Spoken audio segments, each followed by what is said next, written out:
day, Marians! My name is Bulan, introducing the green theory of international relations. Environmental problems have never been in the central of preoccupation in the discipline of international relations, which has traditionally focused on high politics, security, and interstate conflict. The ecological crisis marked an increase in the exponential of range, scale, and serious problems around the world. Environmental degradation caused by human activity has a long and complex history. 50 years of protecting human health and the environment. In the 1970s, the first United Nations conference on the subject was held, and by the 1980s, green political parties and public policies had emerged.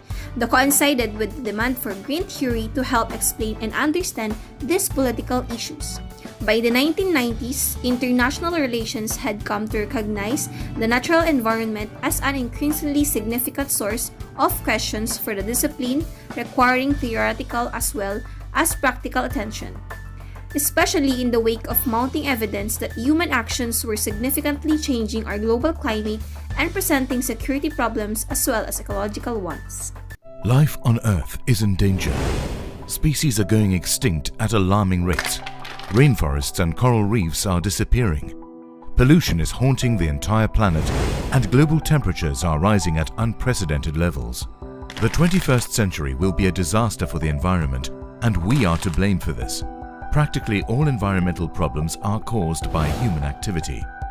The global community must become more sustainable. Otherwise, we will devastate our environment and ultimately ourselves. Life on this planet has never been very safe. It already happened several times that substantial amounts of life vanished within a brief period of time. Green theory belongs to the critical traditions in the sense that environmental issues evoke questions about relations between among ourselves and other in the context of community and collective decision making.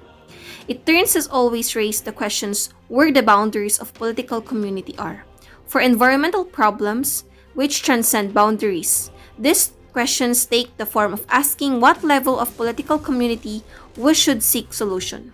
For green theorists, the answers are found in the alternative ideas about political associations based on our ecological relationships.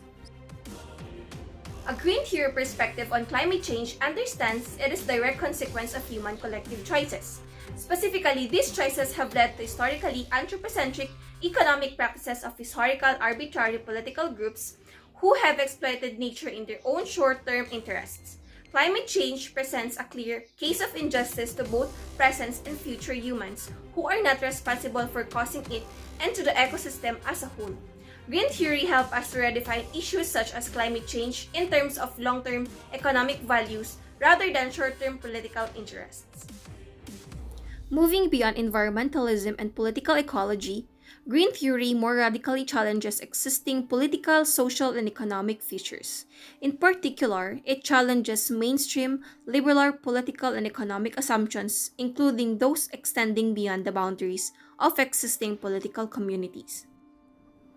The traditional international relations concerned with the state, international system of states. It is a challenge to thinking about environmental issues as a central feature of the historical Westphalian model of sovereign. The concept of sovereignty has been particularly troubling. Green theory addresses this orientation in political terms of value and agency, what is to be valued, by whom, and how to get it. In their quest to promote global environmental justice, green theory scholars seek to articulate the concerns of many voices traditionally at the margins of international relations, ranging from environmental, non-governmental organizations, green consumers, ecological scientists to transform patterns of global trade and humanitarian aid to promote more sustainable patterns of development. For international relations, the contribution of green theory helps us to re-examine the relationship between the state, the economy, and the environment. Green theory is thus able to offer not just an alternative description of our world, but also a different logic for understanding it.